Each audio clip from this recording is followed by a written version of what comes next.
Consequences of Capitalism, Manufacturing Discontent and Resistance, by Noam Chomsky and Marv Waterstone. Preface. Rampant, seemingly endless wars, both hot and cold. Widespread and wide-ranging environmental catastrophe.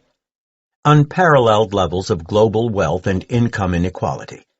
And in response to these and other symptoms of system breakdown, increasingly repressive and authoritarian regimes playing upon virulently divisive rhetoric. Conditions that characterize everyday life for billions on the planet at this moment. This book is based on a course that we have co-taught at the University of Arizona over the past 3 years that has attempted to connect this set of existential conditions to their underlying systemic causes. The course has also endeavored to make these connections in ways that point to coalitional politics and efficacious actions. The principal aims of the course, and now of this book, are to think about the predominant way society is organized socially, politically, economically, culturally, and then to make the theoretical, historical, and practical connections between that way of organizing society and the kinds of consequential outcomes that are produced by doing so. And secondly, by demonstrating the systemic structural underpinnings of these seemingly disconnected issues, we hope to provide a set of rationales for political cohesion and coalition among the numerous and diverse groups that are working toward economic, social, political, and environmental justice. Particularly as presented by the major mechanisms that shape widely shared worldviews, these phenomena almost always appear on the surface as though they are completely unrelated to each other. This predominant characterization is true even for practitioners and activists, and therefore rarely elicits the kinds of political cohesion and coalition that are necessary for effective, coherent, and progressive responses. Clearly, a great deal has changed on the U.S. and international political stage since we first offered the course in 2017, but our goal over the past 3 years has been to try to emphasize the continuities in the issues that are of concern to us. That is, while we are interested in reflecting on changing conditions, we are principally focused on contextualizing such change within a broad sweep of historical, political, economic, and social phenomena. We want to make these changes explicable and highlight their inherent connections rather than simply leave them, as often is done, as unrelated and distinct events.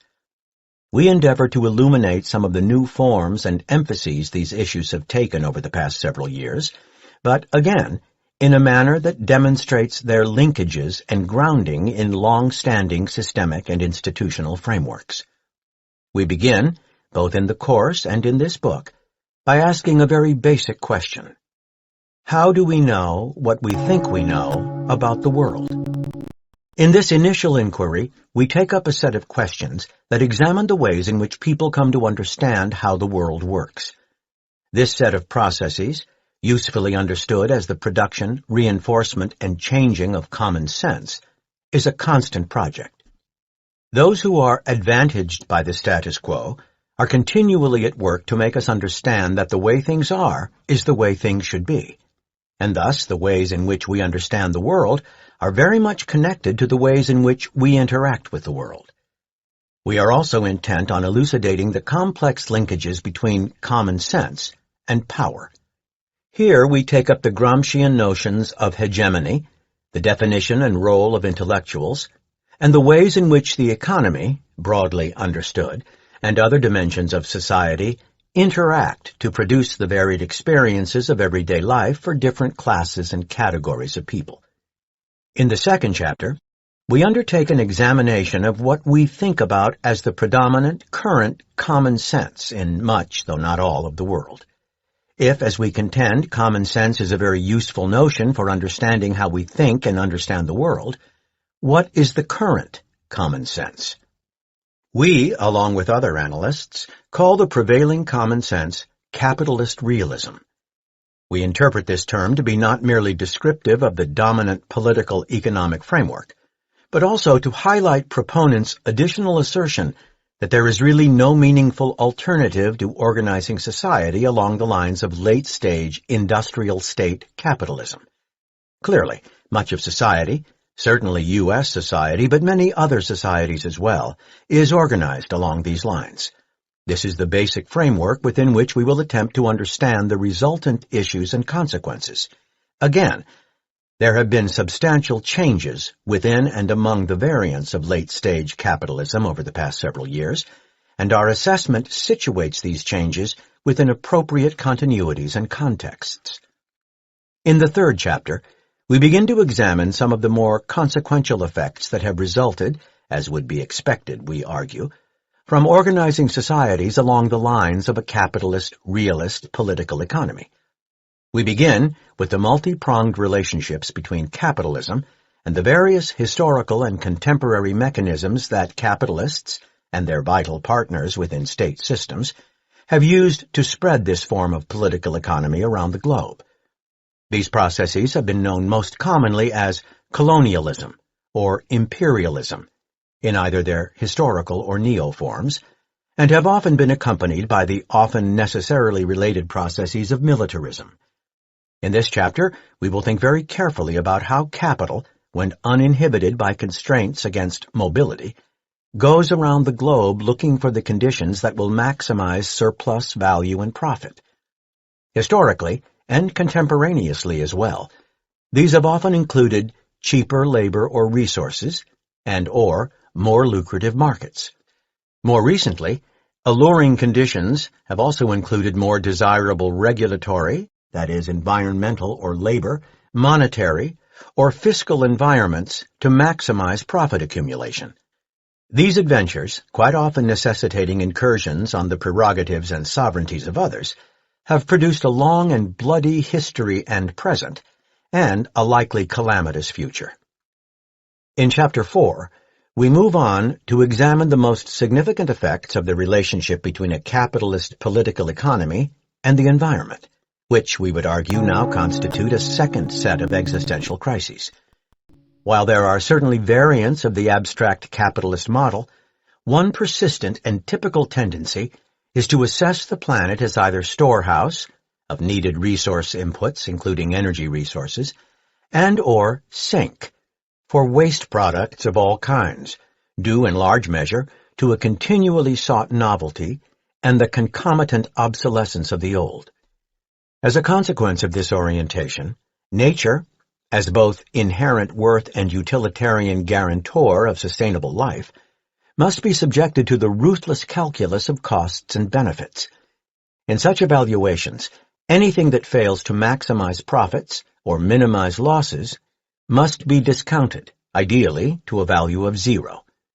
In combination with an intensifying focus on shorter and shorter time frames for a maximum return on investment, a competition-driven imperative to externalize all costs that do not contribute to the bottom line has produced the by now exhaustive litany of environmental woes, including the climate catastrophe that now threatens life on the planet as we have known it.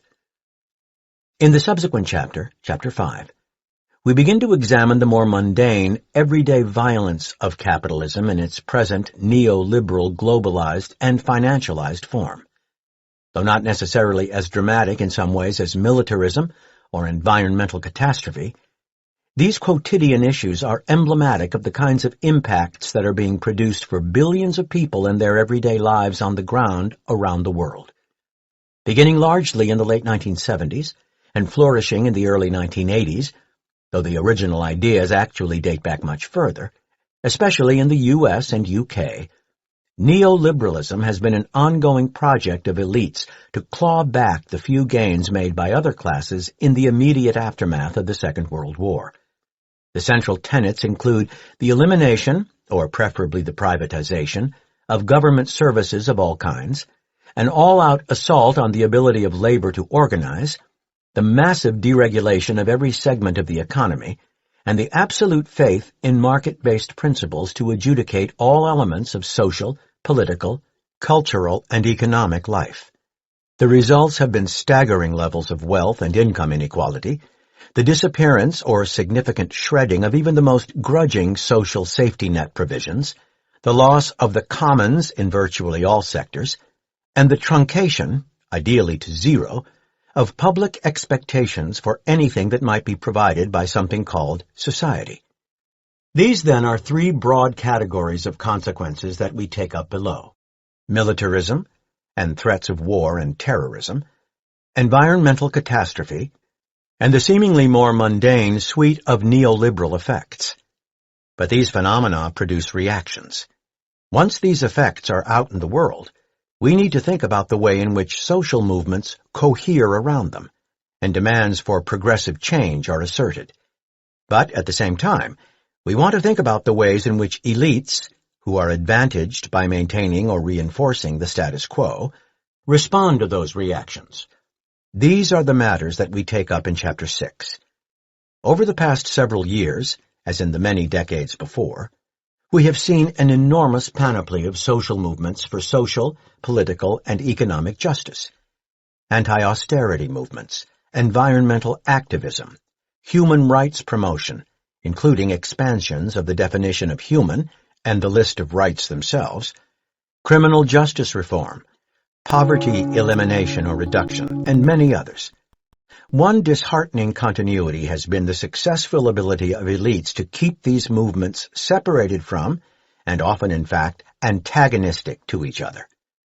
One of our key objectives here is to demonstrate the fundamental linkages among these seemingly disparate issues in order to provide the rationale and impetus for coalition and unity. In the face of rising resistance, elites have been able to exploit present discontent in order to pit elements of society against each other. We also take up this side of the question in Chapter 6.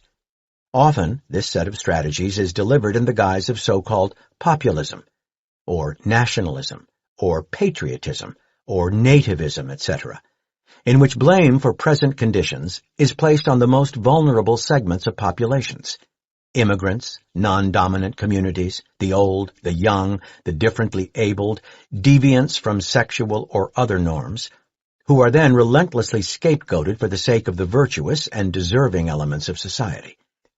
This has, at least, the twofold effect of vesting additional power in the hands of authoritarian populists, who will protect the worthy from the unworthy, and of diverting attention and blame away from those in the society who really make the decisions that produce the unwanted consequences. In the final chapter, we examine some concrete elements involved in working toward progressive change, as well as some of the obstacles that constrain those efforts. It is crucial to bear in mind